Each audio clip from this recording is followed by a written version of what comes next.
Welcome to the Agents of the Unexplained. Grab your gear and let's journey into the mysterious world of cryptids and the paranormal. Get ready for an adventure into the unknown. Listen carefully as you're guided through the unexplained and cryptid phenomena that challenge our understanding of reality. Here is your host, Bill Rigby. Hey everybody, we're doing something different. I'm starting this to do 2 shows a week. I'm going to bring in my co-host right now, the grumpy old lady from the Punxsutawney area. Oh, she's going to smack me. Hey, Angel. I'm not grumpy. I am not grumpy. But we got a really great guest tonight, and I love this girl. I really do. She is so great at what she does. You've seen her on my show before. She very intelligent. I just got a message about poltergeist activity. Wow. But anyhow. Yes. That's right up my alley. Let me bring her in. We got Sydney back again. Miss Sydney Stewart. Hey, sweetness. How are you? Hi, guys. Thanks for having me again. Excited. Hi, Sydney. Happy New Year. Happy New Year. Yeah. Of the snake. Yeah. We're what? Year of the snake. I ain't no snake. Numerology in the 90s, so it's all about completions and wrapping things up and shedding those old skins. Well, I'm shedding, that's for sure. Yeah, B. James, you should have been here from the very beginning. You know it ain't Wednesday. But anyhow, with this new show that we're Angel I starting, and we wanted to get you on first. Oh, thank you. Yeah, he asked. I was like, get that Sydney girl. I was like, try to get her.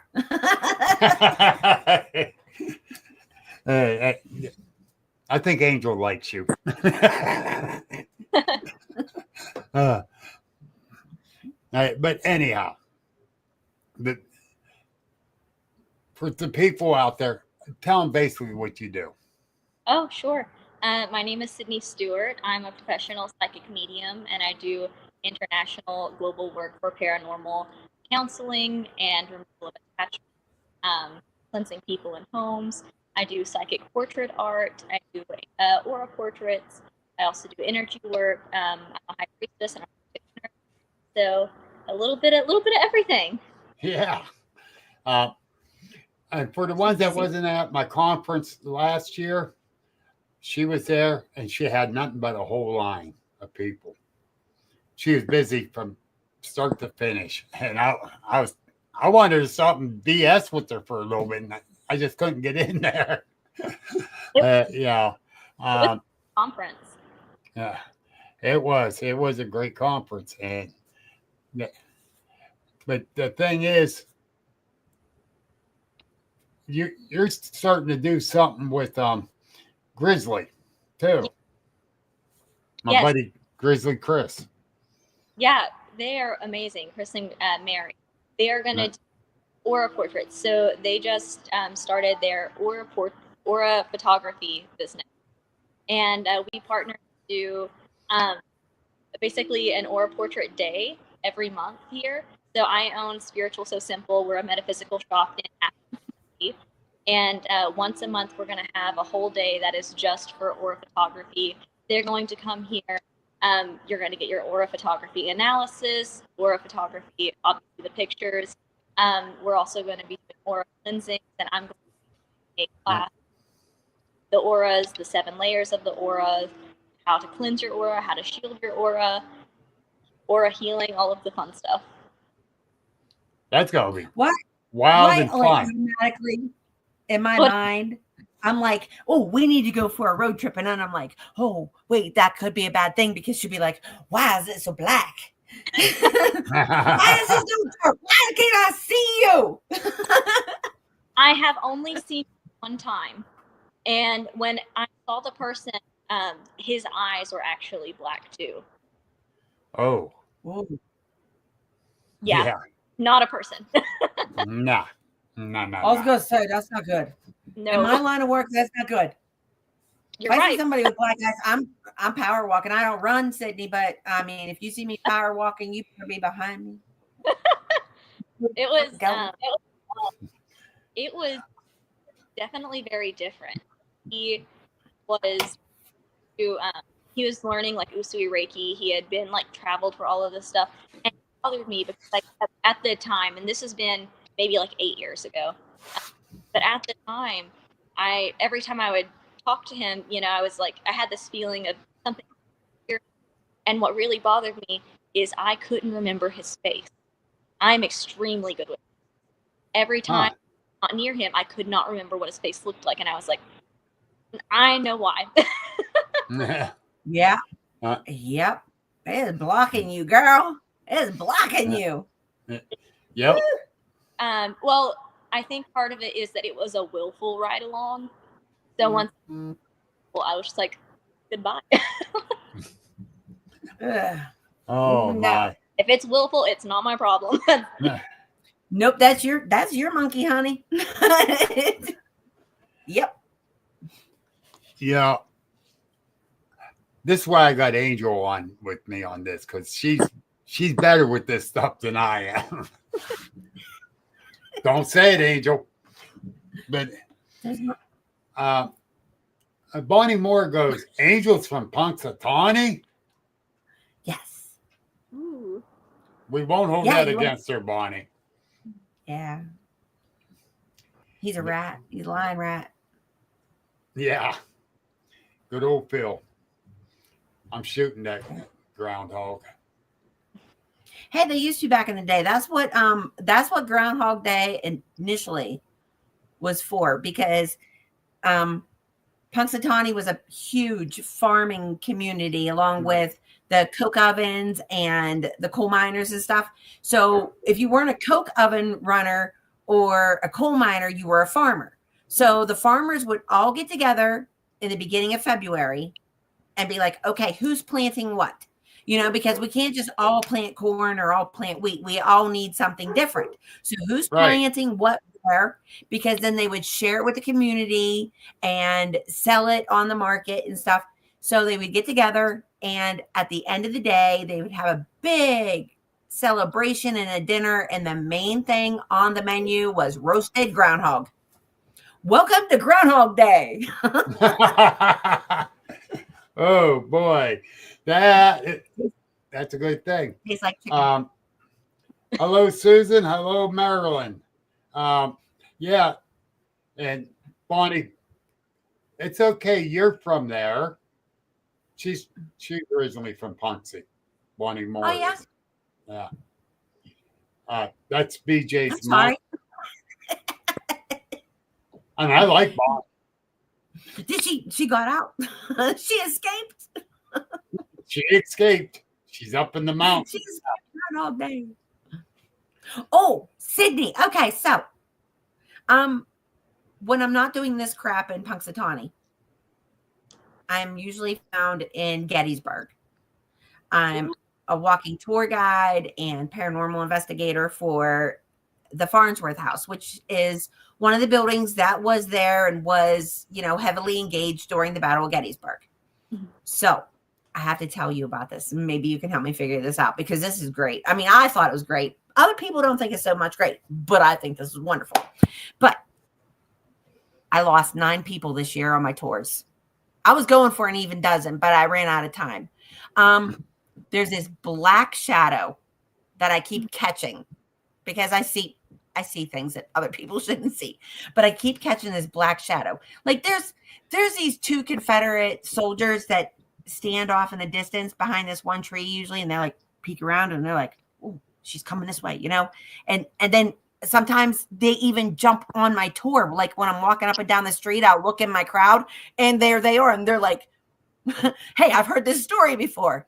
But no, this one is totally different. It's this black shadow. And I don't get the willies too often, but this thing just makes me uneasy. And I'm like,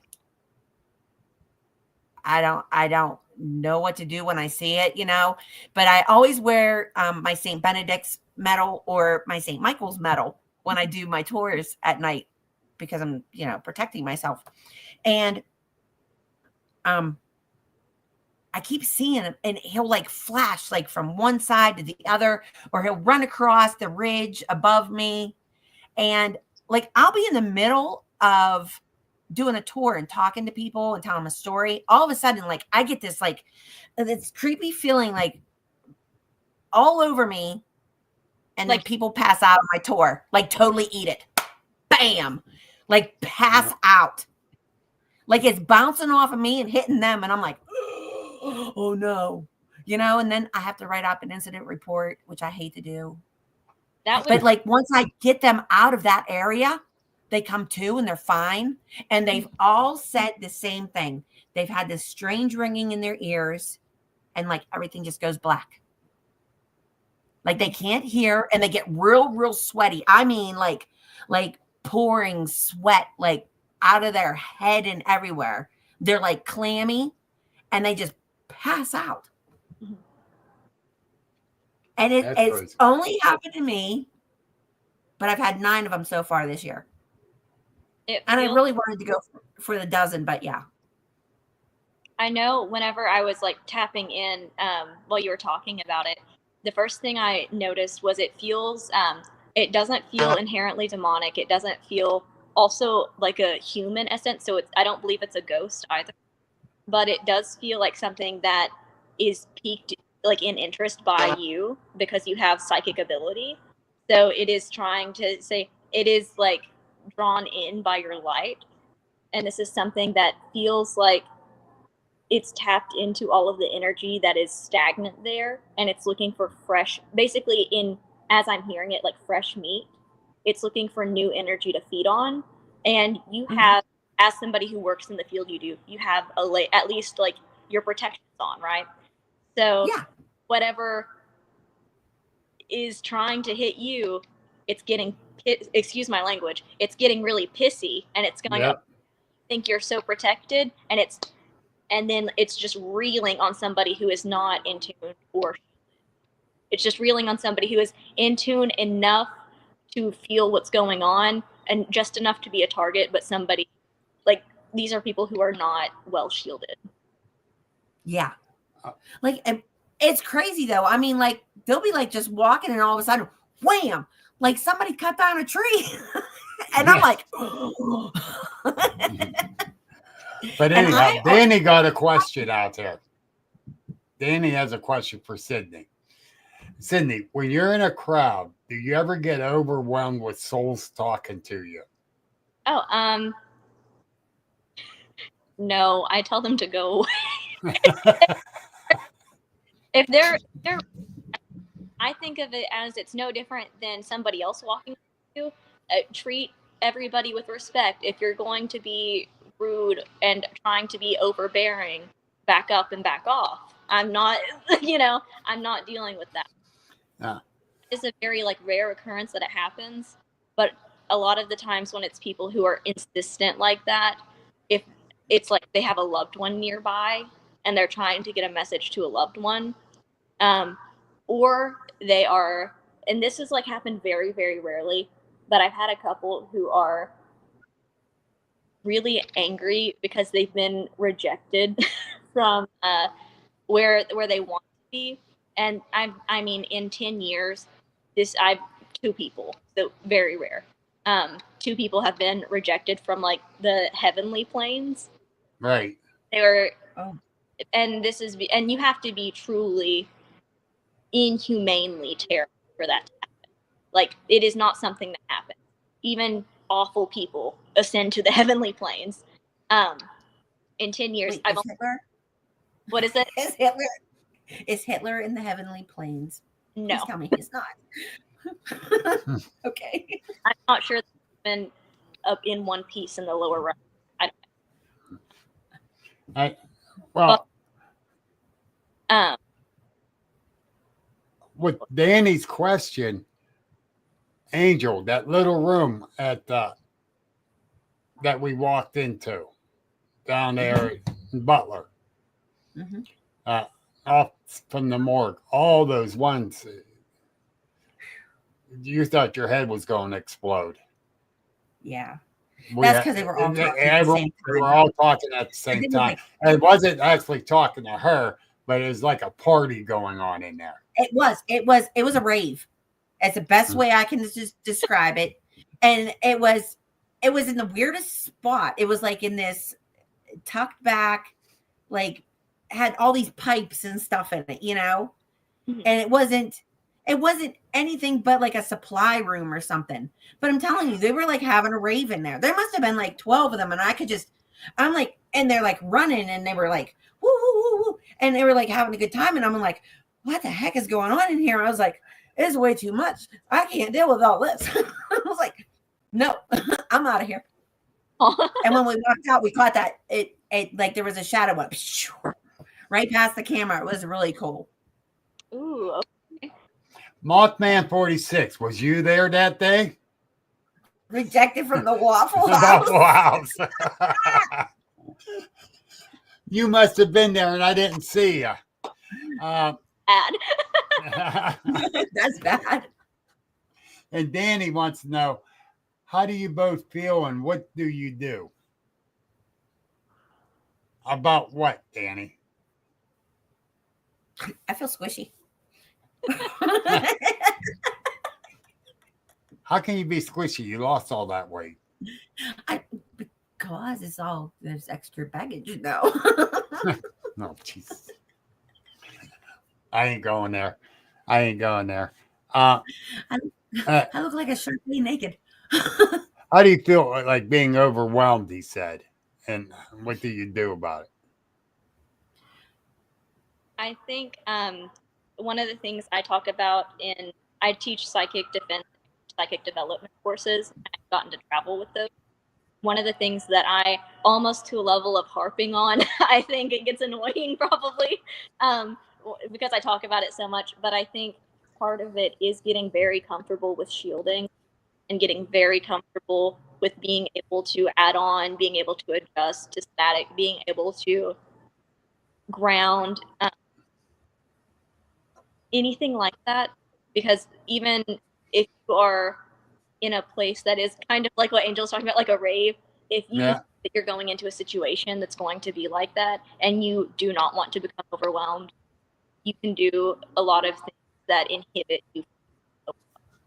And that can be from doing something psychically to doing energy work, even that she carries, like an archangel mind or different things like that. You can also carry things to negate overwhelm that way. I know a lot of people who are extreme level empaths. So whenever we talk about like our psychic gifts, like whenever I work with somebody who's like a level 9 or 10 empath, and I do it on like a scale. Most people sit around like a 4. Once you hit 8, Cindy, 1 second. You're breaking up pretty badly there. I thought it was maybe on my end, but BJ said the same thing. I'll scoot up. Can you hear me now? Maybe? Oh, perfectly there. Whenever I'm working with empaths, I do it on a scale of 1 to 10. Everybody is typically like normal folks are normal 4, and then you develop it from there. If you're at like a level 8 or 9 or 9, 10 especially, this is when I start recommending doing like carrying physical objects, because these people, if you're like a level 9 or 10 empath, these people are agoraphobic. They cannot even go into a people crowd because they feel so much. Right. I recommend wearing hematite on your non-dominant side. Be aware that this will dampen your psychic abilities, but it will also like lower anything that you're taking. And I don't recommend it for everybody, but if you are truly being overburdened and overwhelmed more than what you can take on at that time, hematite on the non-dominant side. There are other things that you can wear or do physically to shield yourself from this. There are ways you can cloak your energy from being perceived by things on the other side if you don't want that to be something that you're dealing with that day. I think that I start to write. Well, I know when we were in that room, Angel looked at me and said, "They're all talking at once, but different ones kept coming up to her." Mm-hmm.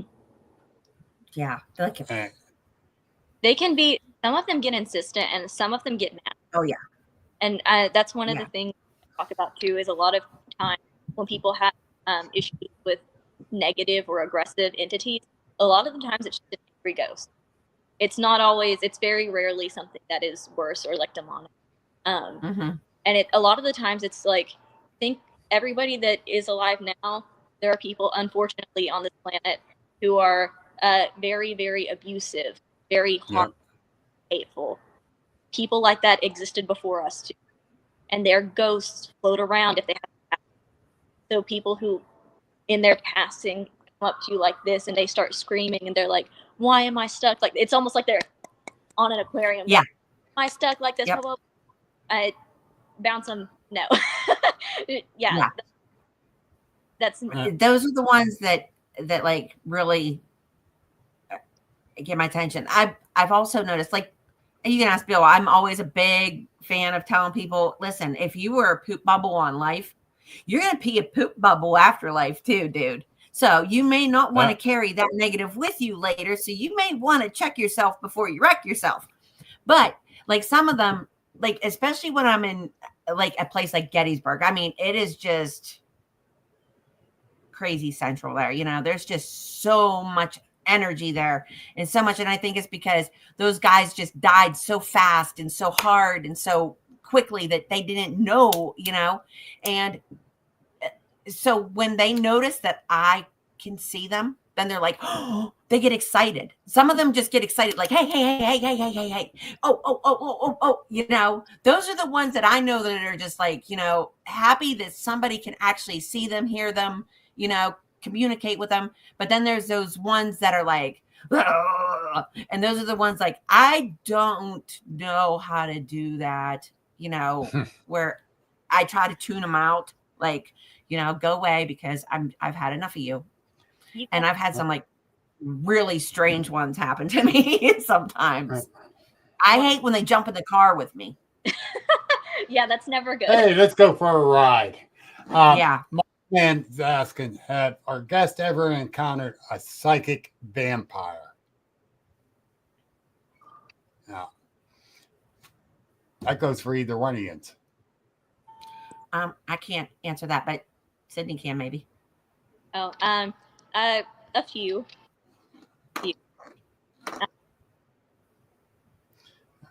Okay, because that just generally tell them to go away. There are a lot of times I've noticed that there is like a split between those who do it intentionally and those who do it unintentionally. Those who do it intentionally, my recommendation is always, at least my personal preference and recommendation is always to just go ahead and send them back. That is somebody who will pick God and do whatever they can to get energy from you, from reactions to, unfortunately, there are some that resort to energy work or whatever it is to try to siphon or steal your. And if that's the case, they do nothing for your benefit. Send them out if you can, if they're not like your boss. Yeah. For the ones who don't know that they're doing it, they just get really excited, and then and it's like you don't understand why they are like getting more and more amped up as the night goes on, while everybody else is getting so tired. So tired, yeah. And they maybe are aware or aren't aware. A lot of the time, just having protection in place is enough to deter that. And the remember is if they are not getting a food source, they will go somewhere. Okay. And Danny is asking, probably to you, Angel, when you said you see them, is it like a foggy ghost or what? No, it's like a person. Say It's that mostly louder. like it's mostly like a person. Like I'm looking at you and Sydney. But sometimes it. So that's a hard one because some of them choose not to be seen. So sometimes I Right. feel them before I see them. So, Right. and I'll see like the shadow or the flash of light or whatever. And then I'll have to talk to him and say, it's fine. I'm fine with you. Come on, and they'll show Well, me who they are. well, that is like that time we walked into the Butler VA. As soon as we walked in, I turned and looked at you. I says, I feel something in here. He says, yeah, right Well, up he was there on that standing right stage. It was right there. What? But Yeah, I felt him. You saw him. Uh-oh, she froze up. there you go. There you are. Angel, Okay. you froze in the state. Before we came on air, Angel kept freezing up, and I'm surprised she just finally did there. I blame it on the weather and on the cold. Yeah, 'Cause the I cold am sucks. too. Mhm. But what's the weather like down there with you, Sydney? We were snowed in for like a week. And this is, I think, my second or third day back in the shop. We were snowed in pretty bad. Oh wow, I know. Yeah, I think the we should kids take were a all road trip. Huh? Let's go. I think we should go for a road trip and go see you. Road trip, Angel and Bill. Come on. we Because I might would- just do well- that. I don't know. Because I'm like one of those people. I'm like, I would love to have somebody else read me because I'm weird, Come on. but then I'm afraid. I'm like, but I'm. I'm the Sydney, I don't know if I want you You know to what? read her because she is weird. we need to tell her what I did the other day. But I'm Go gonna ahead. leave the name out. So Sydney, I've been redoing my basement and stuff and putting my books up and my knickknacks, and I'm like up on the step ladder, and all of a sudden something goes, you need to check on so and so, and I'm like, huh? I'm like, what are you talking about? You need to check on so and so, and I'm like, I don't even know so and so, and they're like, yeah, you do, and I'm like, huh? And they're like, so they told me the last name, and I was like, I haven't talked to her since I graduated from high school. That was 1992. I'm like, it was like 30 years ago. I was like, good grief. I was like, I don't even have her number. And I'm like, just shut up. So I'm like putting my books, and my knickknacks away. And it keeps going in the back of my head. And I'm like, nobody else is in my house. And I'm in my house fighting with myself. I'm like, would you stop it? I'm like, do you see me? Do you see that I'm busy? And I'm like, I hate when I argue with myself, but I'm always right. But so I'm doing my stuff, and all of a sudden it's like, I'm telling you right now, you have to find her number and call her. And I'm like, oh, I'm like, okay. I'm like, how? And they're like, well, do you have Facebook? I'm like, well, yeah. So I look her up and I send her a message. Hey, are you okay? Pretty soon I get a message back. She contacts me. She's been in a really dark place. Somebody had passed recently from her life. Drug overdose, but before he was kind of abusive to her in the relationship, told her, nobody's ever going to love you. You're worthless, blah, blah, blah, blah, blah. She was in a bad place, girl, bad. And she's like, I can't believe you called me. I think you saved my life. And I was like, well, I'm like, listen, I'm like, obviously I care. People care about you. I'm like, don't you let him steal your light, girl. I'm like, you have a nice light. I'm like, don't you let him steal your light. I'm like, do you understand? I'm like, I will send help for you. I'm like, I will send my guardian or whoever this is to help you and all I could hear was this man in the back of my head going, shut up, you're a nosy bitch. And I'm like, dude, you need to back off. I'm like, because you don't even know the level of crazy I am. So But yeah, Hey, I mean, she out of ain't telling no nowhere, lie it there. happens to me. I'm like, I was so busy and I was like, I don't have time for this. But I was so glad that I did reach out to her because she was in a really, really dark place. Everything And happens in right time, right place, and you got the message. I love that. That's Yep. it's like totally like, I was like, I hate when She stuff like calls that me happens. and she goes, "Damn it, Bill! I hate when I'm right." Okay, yeah, explain. And she tells me. Hi, Virgil. How you doing, buddy? From Manchester, England. Virgil Kane. Do you have Um, stuff like that happen to you? Like just random? it depends on like what is going on. I think part of it is just hearing our guides a lot of the time. If they have a message that is like, you need to do this, point blank, you're doing it. You know, if, ands, buts. It doesn't matter how uncomfortable you are. It could be that you are standing in the middle of Walmart and a complete stranger, or like a market. I don't know if you guys have those. Yeah, you have Walmarts. It's fine. yeah. Standing in the middle of Walmart and turn around and somebody behind you and you're turning around and you're like, I just want to let you know that your dad wanted you to have that pearl necklace and blah, blah, blah. And then they are just sobbing and you're sitting there. I made a biker cry this year walking down the street because I Yeah, was but doing tell my the tour. truth. You hit him with a bat. I didn't. It was his mom. And well, at first it was this man standing behind him, and they're like the other two guys that were drinking beer with him, you know, on the street, just hanging out in front of the Farnsworth, and they were drinking and they were having a good time. And they're like, "Oh, you're working again tonight?" I was like, "Yep, I'm a working girl. I'm a hard working girl. I'm gonna prostitute myself up and down the street all night, make me some money." And they're like laughing, and that's what I call it. I'm prostituting myself on the street. I'm the best paid hooker in Gettysburg. And so I was getting ready to do my thing, and they're like, "You believe in ghosts?" I was like, "Oh yeah, I do." And they're like, "Why?" I'm like, "Because I see them." And he's like, "No, you don't." I'm like, "Well, there's one right behind you." And he's like, "Huh?" I'm like, "Yeah, it's this guy. He's about this tall. His hair is parted in the middle. He's got this little mustache." I'm like, "Brown hair." I'm like, and he's like got his arms crossed behind you, and he's looking like this.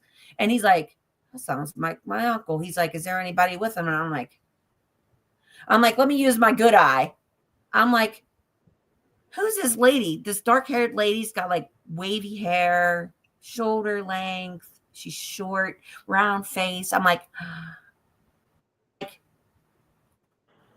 she went to the hospital by herself and passed away.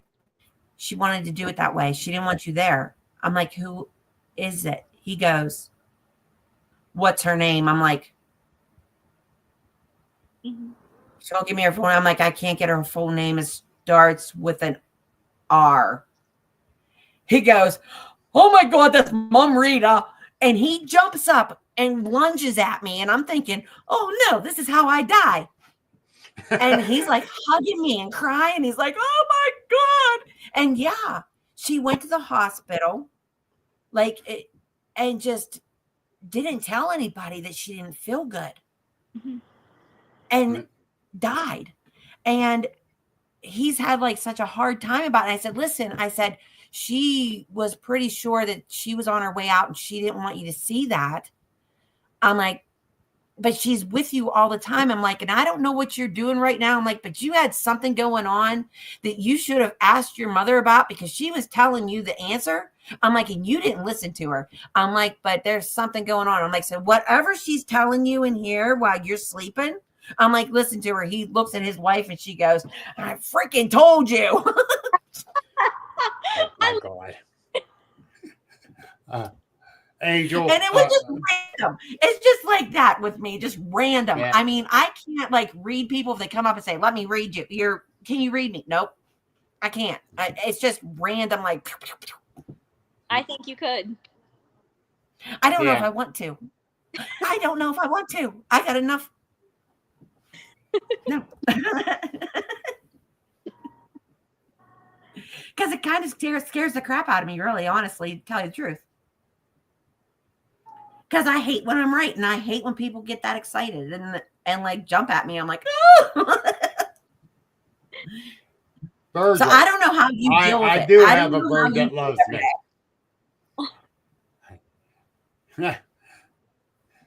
Like, I you're my do have a hero. bird. What's that? She's my hero because I don't know how she does it every day. No. Who? Virgil had a question for you. He wanted. Thank you. Virgil wanted to know, would I ever find a bird that loves me? He has a cardinal picture up there. Yeah, I'm married. She loves me for a long, long time now. I got a bird for you. I know. Jeez, oh man. Oh.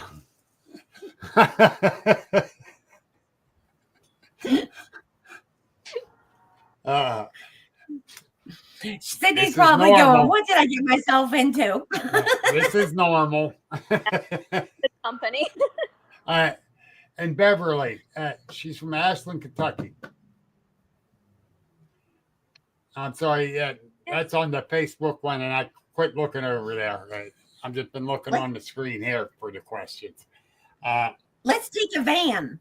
We'll take a van of people to find her. I'll tell you guys. So we have, I'll tell you some of the fun stuff we have here. So I'm right downtown, and I'm right across the street from the Paramount Arts Center. And this is a place that I thought, so in 30 years, I thought that this was some like touristy BS, because I had never seen Paramount Joe, the ghost of our region that is very like well known, right? And last year, around this time last year, is whenever I saw him for the first time. And I thought in 30 years I would have felt something, right? I've been sick as long as I can remember, and I was like, I would have felt something. I used to go there so much, never felt anything. I was convinced that he was not real. And last year in my store, I watched him walk through the back, like I was in the back of the building outside, and I watched him face the back. And I didn't know it was him. I just saw a ghost. And so I was like, hey, as I do, I was like, hey, how you doing? Hey, bud, you know? And he was like, he had this just kind of swagger about him, is the only way I can describe it. Very like smug almost. And he was like, hey, name's Joe. I'm from across the street. And it took me a second to put it together. And I was like, are you Paramount Joe? And he just big, like, oh my God. So, and then he turned around and walked off and wouldn't answer me. And I have not since. And I got the feeling that he loves being the talk of the town. That's why he hangs around. That's why he hasn't fully crossed over, because he loves being the Paramount Joe. Yeah. So that's a big possibility. We also have, I'm in a historic building. My building goes back to 1806, 1809 here in the shop. So it's pretty fun. What else? There is a house in Ashland that just last year there was a ghost hunting team that said they were, I think, considering quitting ghost hunting because of what happened in that house. They said it was very intense. And couldn't tell you. Even though I've lived here, I've never gone. I've never like went to the house. I've never had a reason to. I don't know, but that for investigators, that seems like it could be fun. And obviously, we're here. Yeah. I'm telling you, Bill, we have to go for a road trip. Beverly McFam says, cool, I know where that's at. Can I hitch a ride? We might have to rent a bus. And Danny asks, have you ever been scared when sensing someone or seeing someone? Definitely when I was younger. Especially, I mean, I grew up never having the disconnect between spirit and people. Like I was never taught that like it's wrong to see spirit. So very blessed and very fortunate in that way. My grandfather, he just passed away, but he was Cherokee, and I was taught from a very, very young age that the spirit world is good, that the spirit world is us, we are of the spirit world, and the mundane world is one and the same. And it's all about understanding that the disconnect that people find there is so I was very blessed for still. But that didn't matter as much whenever I started seeing like people's face morph in front of me for the first time. I think Right. Yeah. story before, but I'll say it again because it seems to crack people up. When I was probably around 8 or 9 years old, my cousin came over for a sleepover, and this is the first time that I remember. I read animal totems and I read face totems. I read sometimes they see past lives. Just in looking at people's faces, these things come up. And this is the first time I remember it happening. And it was maybe like 9 p.m. We thought it was super late, right? We're like in my bed, got the blankets up, and she looks at me. It's very dim light. And I think something is wrong. I am like blood curdling scream, like ripping through the night. And because I look at her face and I see it morphing into this like monkey, into this like almost like little howler monkey. And I start screaming. Then she gets scared and starts screaming and crying. She's like, "What's wrong? Why are you staying? You're," I'm like, I'm like, why You just turned into a monkey. Yeah, I was screaming, crying. Like she was screaming, crying. I was screaming, scared. And I was like, why do you? So she ends up going home. Naturally, she doesn't stay. She went home. And that happened a few more times before I was like, okay, this is just, I didn't really understand it then, but I was like, okay, this is just something. This is just something. That's okay. So that would always be different at first. And then when I started getting into the deep end of, just when I was thrown into the deep end of paranormal work is how I normally say it. Whenever I started dealing with the paranormal, it was never to like, in a fun way, like discover or investigate in the same way. It was, oh, there is a lower class, maybe like a level 3 fear demon in this house that needs to be cleansed out. And if I went and got anybody else to do it, it wouldn't matter until I was the one doing it, and then it was gone because it was part of my path to learn how to do it. So having those kind of interactions, especially at first getting under, can be it can feel intense, especially whenever you're seeing things that are not healing in the slightest, and you're seeing things that do their best to provoke fear, especially if they're fear class. I can't tell you how many times that we have taken out It the Clown because it's a popular fear of people, is clowns. So a lot of times there are things, mimics, if you're familiar with like demonic mimics. Yeah. They will try to take the form of whatever they think will scare you. So I did a lot of soul searching, and I was like, well, you look like that.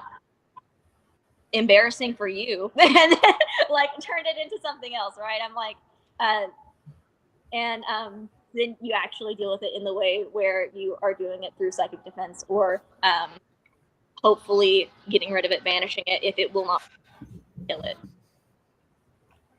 Paranormal Fellowship is saying it may just be me, but whenever Sydney speaks, I'm hearing other voices behind her. I got a lot of my people with me. Yeah.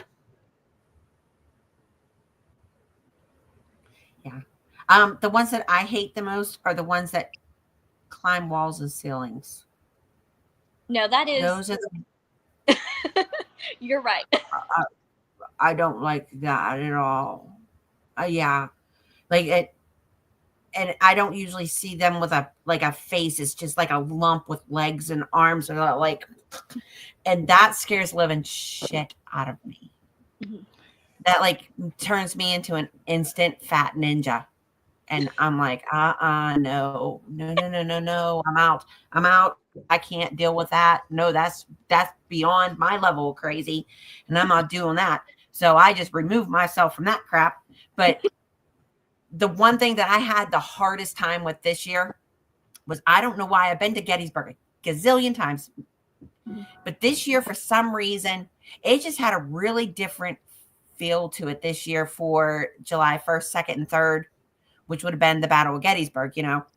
Mm-hmm. And they were having this really cool program by the Rangers on Pickett's Charge. And I was like, oh, I want to go and see that. And I got out there and I could just hear them and see them laying and screaming. And I was like, oh my God. And I've never seen it to that level before. And I just started crying and I lost it. And people were like looking at me and I'm like, you can't see what I see. And I'm like, I totally lost it this year. But I mean, I can usually like brush it off. But for some reason this year, it was so intense. And it was like I was there in the moment and watching these boys. And most of them they're between the ages of 12 and 20. You know, they're boys and they're dying and they're screaming and crying for their mother. And I can see this. And I just totally lost it because there was nothing I could do to help them. And I couldn't block them out and I couldn't shut them up. And I had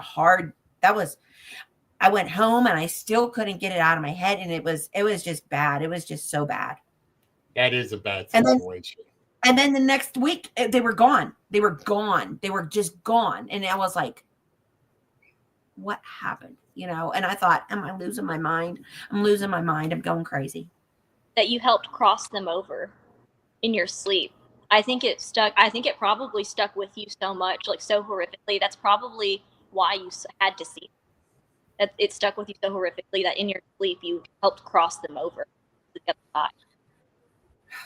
I don't know, but it was awful. And I don't ever want to see something like that again. I mean, they're mangled and screaming. And the ones that were crying for their mothers were the ones that got me the worst.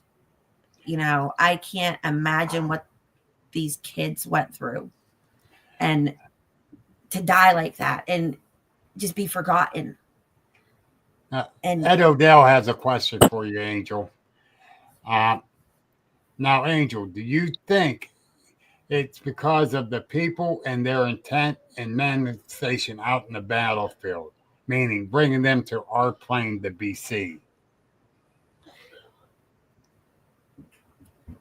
I don't know. I don't know. I mean, they keep, you know,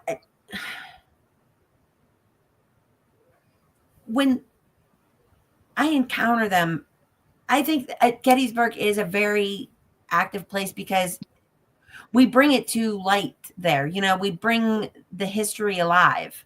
You know, you don't forget what happened there. There's no way you can forget what happened there.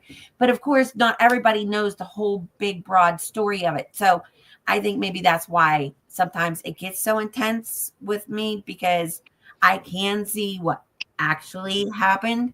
Like they just write it in the books, you know, there was a war, the North won, the South lost, everybody left, and it was a hunky dory, you know, like everything was fine. It wasn't fine. It wasn't fine for a very long time. And some of those boys are still there. They're still there in unmarked graves. They're lost. They're forgotten. And nobody got to say goodbye to them. And remember, a good death is being surrounded by your loved ones and saying, it's okay. You know, you can go to the next. These boys didn't have that. They didn't have that luxury. It was just sudden and hard and violent, very violent. My man Ed Odell also asked, please explain someone crossing someone in their sleep. He's never heard of this. Oh, so whenever you are asleep, a lot of the time. Closer to the mic, Hank. I think I scooted the whole couch. Can you hear me now? Yeah. Okay.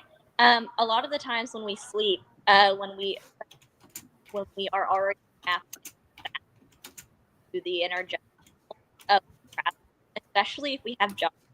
And if it's okay, you have a job, you have many jobs, but you have a sole job to do. Part of that does involve crossing people over. When we have jobs that we do, whether or not we are doing them consciously or unconsciously, which is in the unconscious realm, being a lead, we still have made still have to, if we've made the agreement to help these people or to do these. So crossing somebody over is what it sounds like. It's whenever we pass on or in our ghost form, and this is when we still have all of our human emotional baggage and experiences. For some people, still really stanky attitudes, and like whatever else it is. And whenever we are ready, we actually go through a period of, sounds funny, but in every experience I've had, in every other medium I've spoken with, has the same experience of they go through a period of essentially we talk about with our guardian angels, with our guides, everything that we experienced when we were alive, what we learned from it, we talk about it all, and then our review of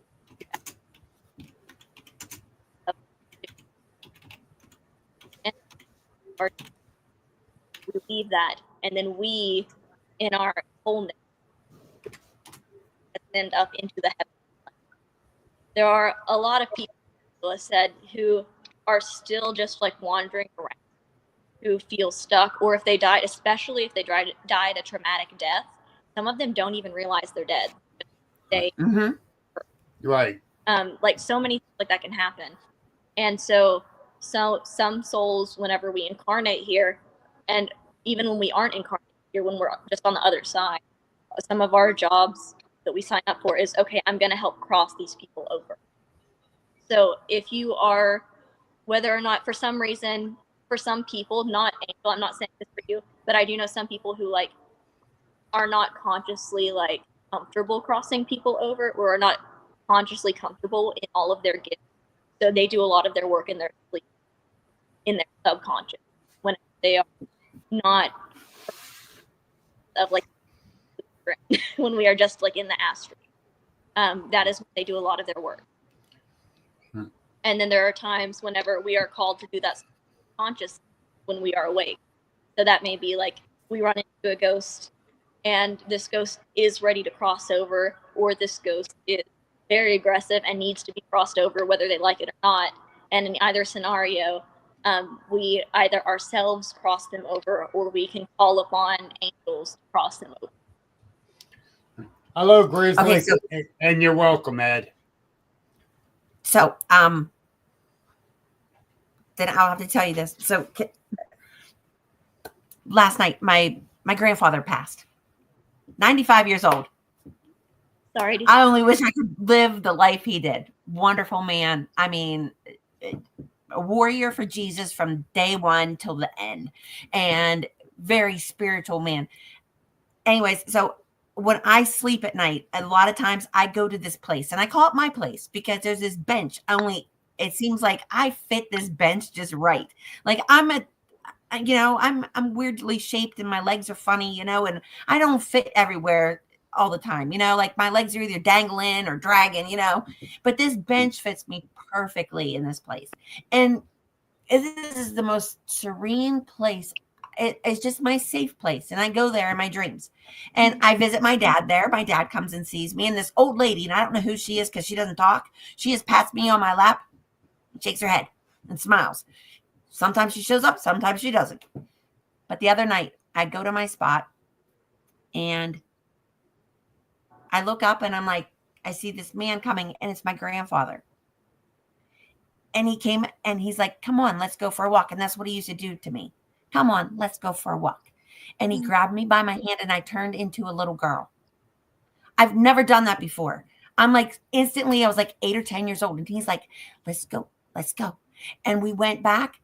And I was in their old barn, and we were looking for the cats, and the dog was there that had died like 40 years ago. And we were feeding chickens, and he was telling me pap jokes and making me laugh. And I said, Pap, Mamie's really mad at me again. Are you mad at me? And he said, no, honey. He said, I can never be mad at you. You make me laugh. And I said, well, that's good. And I said, are we going to go camping? And I can just remember doing this with him. And he's like, not today, honey. He said, but pretty soon. And I said, oh, okay. I'm like, soon? And he's like, yeah. And the sound was going on. He goes, oh, you better go see what that is. And I said, well, but I'm not done. I'm not done. And he goes, you better go see what that is. And I turned and I looked. And when I looked back, he was gone. And it was my phone ringing. It was my mom. It was 4 a.m. And she said, he's gone. And I said, I know. Because I was just with him, Mom. I was just with him. But like he turned me into this little girl. And like when I'm with my dad in my spot, I'm this. But my grandfather turned me into this big brown-eyed, gangly, weird, long brown-haired little girl, you know, like I always was. And he would always grab me by my hand and say, let's go for a walk. And I was just, and I think when I saw the phone, I was like, oh, Pap-Pap's gone, you know, he's gone. So I don't know. I think it was just him coming to tell me goodbye or something, but That's beautiful. It was so weird. It was so weird, but it was so beautiful. And I can't wait to see him again. Yeah. I love that. But I don't know that's what the kind say. of stuff that happened to me in my That's a dream. great story. Mm-hmm. You know, I've had a bad one happen to me though there. yeah. I don't Well, like that one. I told you about that premonition dream I had, and that's I don't ever want to go there again. But yeah, and I think that's how I kind of closed my third eye because of that. And it's like that was a bad situation. Good family friend. Good night, Danny. Have a good one.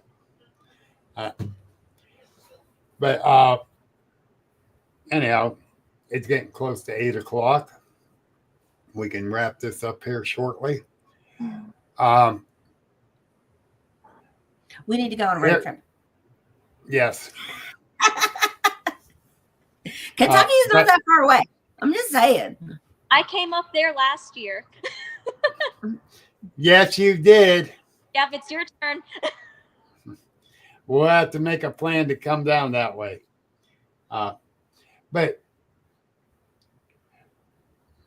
we're going to be making because a I'm big not comfortable announcement. with people reading me, but I think I could let Sydney read me.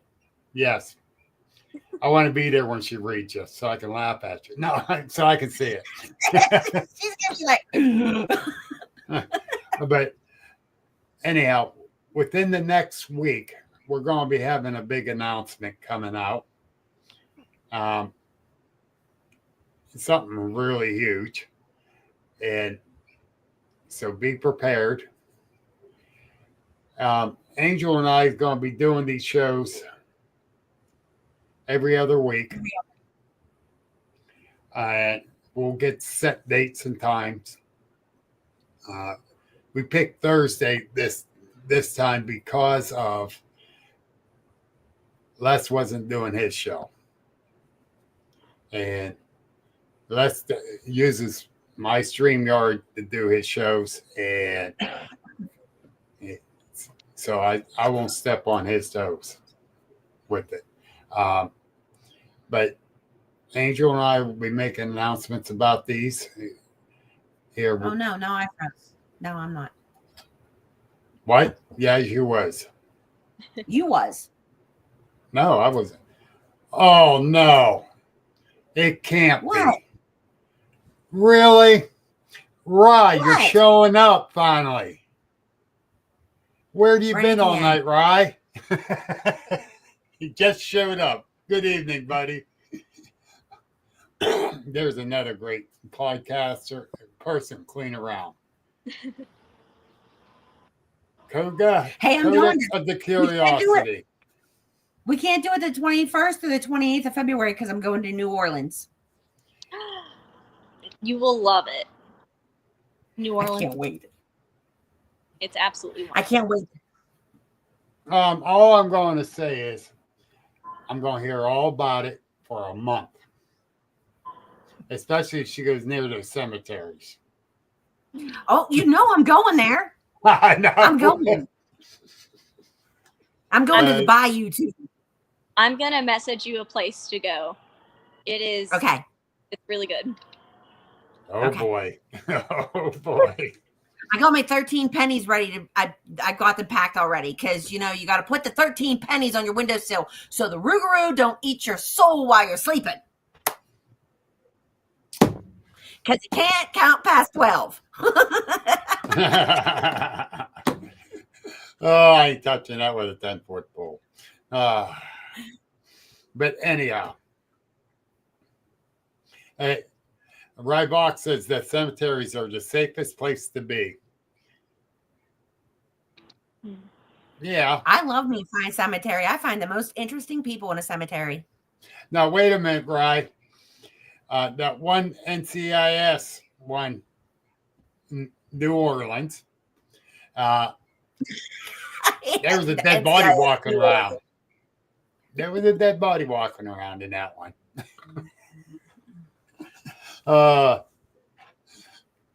Depending on how many hurricanes I drink, I might be a dead body walking around. But no, seriously. I'd love to tour the cemeteries down there. I really would. You know, the way the mausoleums and the different structures in them and that. I'm always fascinated by that.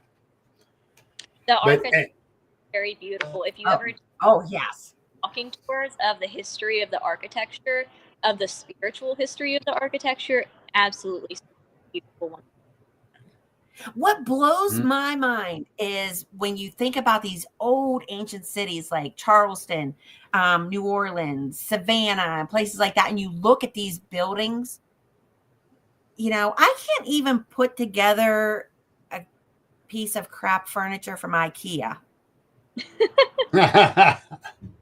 How did they do this? You know, they had hand tools. They didn't have a nail gun. They didn't have a generator out back. You know, hand tools. I mean, I have such respect for those people that like built these beautiful ancient cities like that. And like, and people walk down the street and they're looking down when you should be looking up going, what in the heck? How did you do that? You know? Every town I go into, I look at the buildings and everything.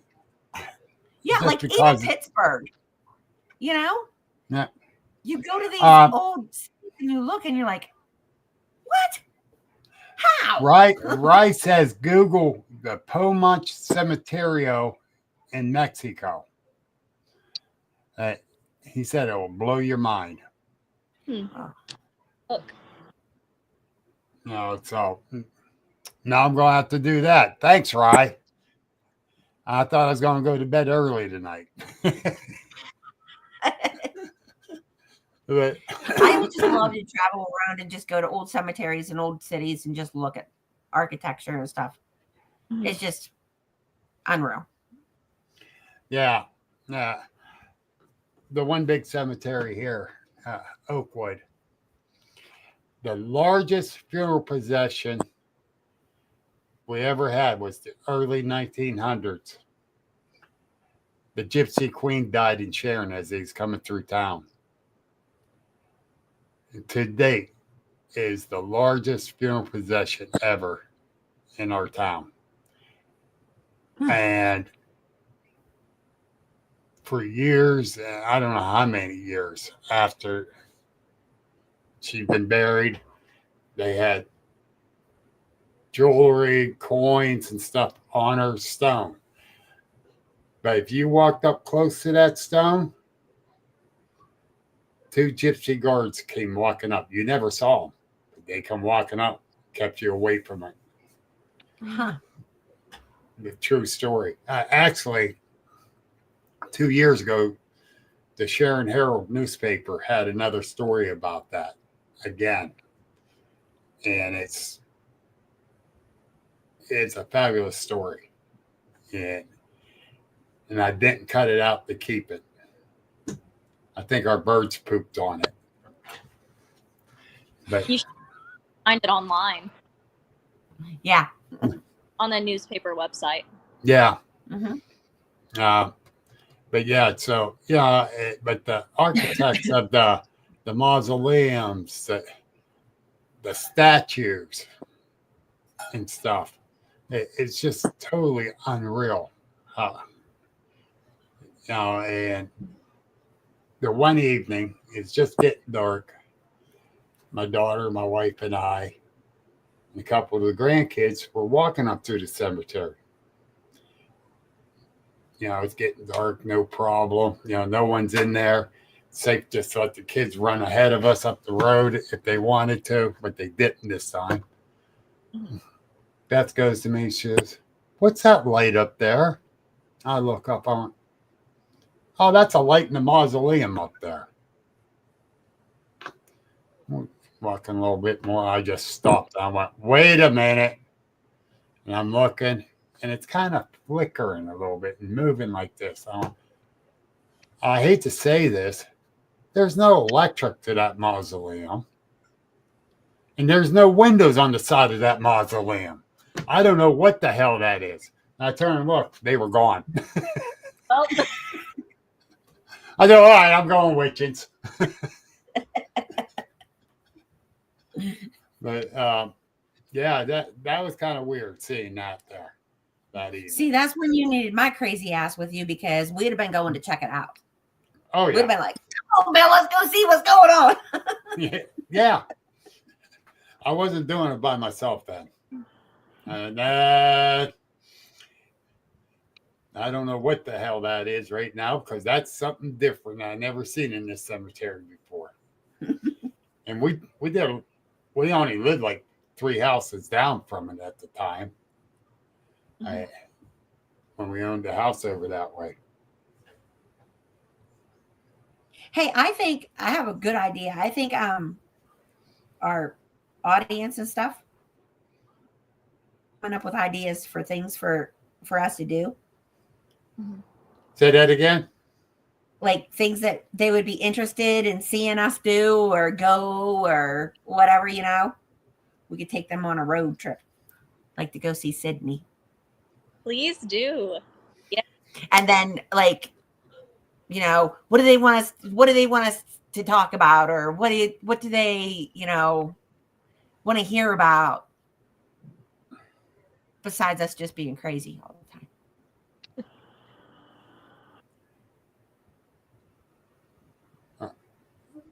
All right.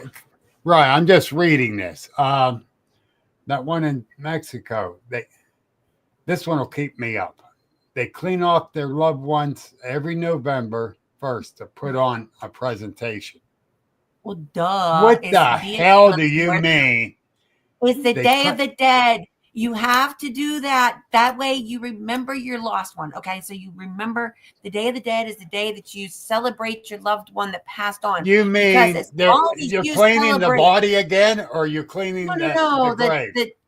The grave site. You bring you clean the grave site. You bring little trinkets and like their favorite foods and stuff. And you pretty much have a party in the cemetery, and you celebrate them again, because as long as you don't forget them, they'll always be alive in your heart. It's the Day of the Dead. Yes. Yeah. I think everybody. That's all you had to say, right? Jeez. Yeah. You clean the bird poop. No, he said no. This place, they clean the bones. Some places do clean the bones. Yeah. Oh, I'm sorry. I sure in the hell ain't cleaning my grandfather's bones. I mean, it's not that long ago here in our history of Appalachia that we were still taking pictures with the dead. Oh, yeah. Oh, yeah. Oh, yeah. I know death people photos still do. were a huge thing. Yeah. They used to prop them up. Like the whole family would sit around. Yeah, you know, like those things like we used to put our Barbies on, you snap it on the back of their neck and prop them up. Yep. Same deal. They would do the same thing because I talk about that in my one tour. I'm like, yeah, you just prop your sister up, stick her in there, take a picture. Everybody smile. Yes, they would also keep some families, if they were mourning, would keep them up for months too. Not Oh, yeah. Yeah, that's the thing. The old West times, the Undertaker had a big window and he had them thrown in the wooden box, just propped there for weeks at a time. It's like, wow, they got to be sick from the smell. And not only the coins on the eyes thing, not only from ancient times, it was to pay the ferryman, but you put the coins on the eyes so it weighs down the eyelids, because as soon as you die, your eyelids start to shrink because it loses the water. Yep. So, true story. So I'm in 6th grade and I go to my Uncle Buzz's funeral, and it's Valentine's Day, and they used to glue them. They used to glue the eyes shut, and the glue came apart. So his eye popped open right in the middle of the funeral. Scared the shit out of me. I'm sorry. And the funeral director comes up and he's like, I'm sorry. And he's over there. And all of a sudden, but yeah. too much. Oh my God. Well, imagine me. I'm like sitting in the front row going, Dramatic. yes, eye popped open. Oh my God. Yeah, they Grandma and Grandpa Phillips. It was an old couple that lived with us. Yeah. The cartoons where they had the little crosses on the eyes, that's because they used to sew them shut. Because while their eye would pop open. Now they have the coolest things. It's like a contact lens, but it's Velcro. So they put them in there and they pull their eyelids out and stick them down, and it Velcros their eyelids down so they don't pop open in the middle of the funeral. That's insane. Leave my eyes open. But no. There's a one crazy eye. But Grandma and Grandpa Phillips, it was an older couple, family friends that came and stayed with us when they moved back to our area. And Mom and Dad let them move in and stay with us. Grandpa Phillips used to carve little animals, monkeys and stuff out of peach nuts. And Grandma was telling us that when she was like 18, 19 years old, she was working in a funeral home. And she's used to all the different sounds and that in there. Well, they had this new lady in there helping her. Well, the one body sat up and went, as muscle contraction or something, and all the air came out. She said she lost the lady. She was gone. Never came back. Yeah. And I go, man, I got to be in a funeral home when that does happen. And now I'm a young kid. Is because sometimes your arm will flop up or something, or your leg. Do you know they actually hyperextend your joints and kind of snap them so that don't fly up in the middle of the casket? That makes sense. Yeah. That's why I'm being cremated. They're not going to manipulate my body. Yeah, they kind of snap your joints and break that ligament so it doesn't, because it starts to lose water and it starts to lose whatever. So it'll just do whatever. It's like, ring, like, hey, I'm still here. No, that's crazy. I should have been a mortician. Oh, that would have been a cool job. Maybe when I grow up. Oh, right. He sent me a couple pictures. I'm checking them out now. Holy shit. Why don't you have any clothes on, Ryan? Hold it. I'm going to try do something here. I was going to say, you have to share. You can't just tell me. Hold it. Boom. Okay. Got that one. I'm going to bring it up. I'll bring it up.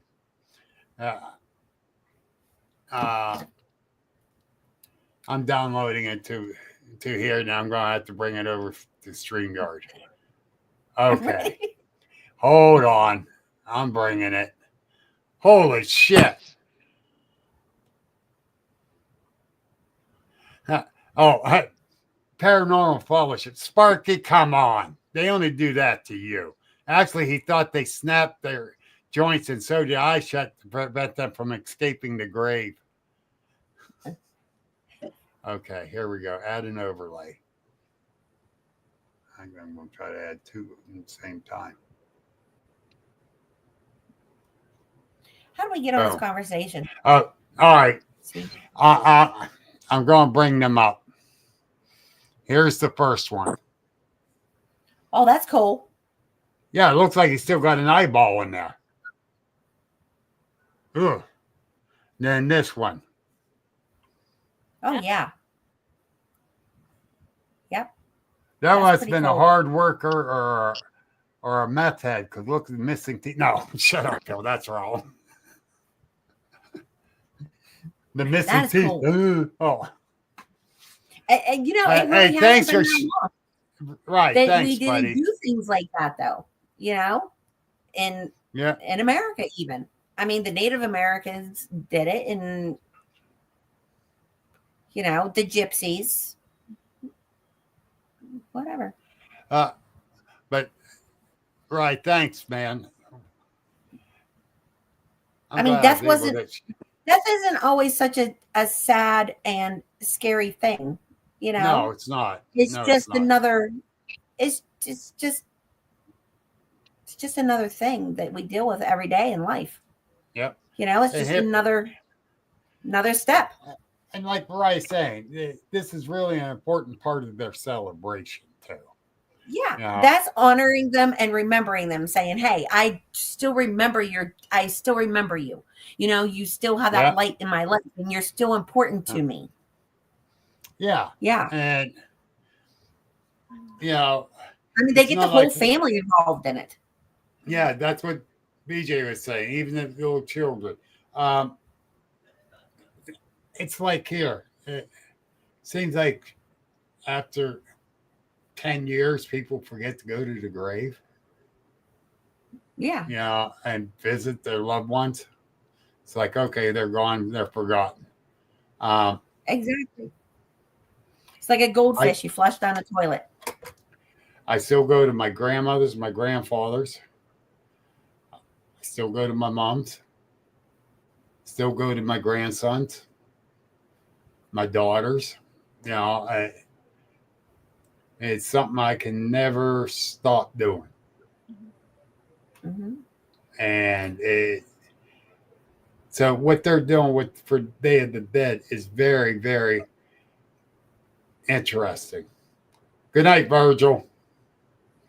You know, and it does show the respect. Did you see him? I thought it.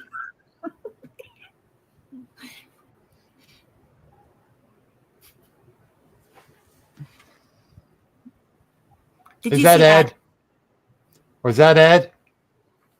Okay. Yeah. Who is Ed? It's my table. Your what? Explain it to her. I'll go get him. I'll get him.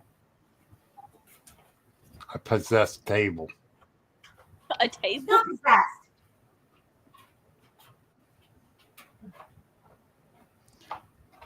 Ed's not possessed. I said the table is with Ed. Ed's a good dude. Oh, is it like a seance? There's a man in here. Mm. He's here. Free? She brought him to an event, brought the table, and he was answering questions to the people. It was so neat. You can see that he sat, the man who, Ed, is the original owner of this table. I think he died on here. You can see where his elbow is because he sat here like nonstop smoking cigarettes, and he's still in this table. They were going to set it on fire. Huh? Did he latch on to the table when he passed? Yeah. Yep. It's his spot. I guess. I don't know. He moves stuff. He moves the glass. I put a glass on him. He'll move it around. He moves his leg, like he will tilt. It's like, yeah, it's like a seance table. And I've taken him with me to clean a warehouse one time. There was a warehouse where I got him actually from, and they had this ghost that was coming and like being not so great. And I couldn't get rid of him. So I'm like, I'm taking Ed, So I brought Ed with me, and he helped me get him out of there. He helped me get the negative out of that place. Like my husband was trying to take him out because I said, all right, now I'm going to go around. I'm going to cleanse this place really, really good. I don't want it to inadvertently, cleanse Ed out of his table because, he's happy here. So I said, can you take him out and put him in the car? And Mark was taking him out to put him in the car, and he flew out of my husband's arms. And he was like, he did not want to leave my side. He was afraid to leave me. And he had to pick him up and take him back out. And like when we got out to the car, he was on the side. He was on his side. It was like he was trying to bust out of the car. I was like, good grief. But yeah, I mean,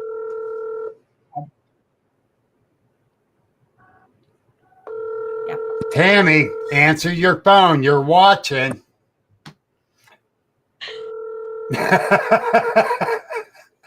Yep, that's my Ed. She won't answer because we're on the air. I'm sorry, folks. I had to do that. She's going to beat me, too, for it. But she does all my shirts and stuff. And she's awesome. And she's hard for me to get a hold of. When she answers, I'm about to have a heart attack. But with all honesty, it's great having her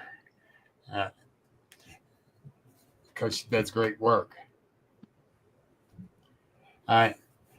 Oh, wait a minute. Mr. Pete's out there, and so is Tina. Tina, you know what? Yeah, I think you came on right after I was talking about the Gypsy Queen. Tina's from this area too. And it's almost 8:30, Bill. So. Oh yeah. He probably has stuff to do, other than us. Yeah.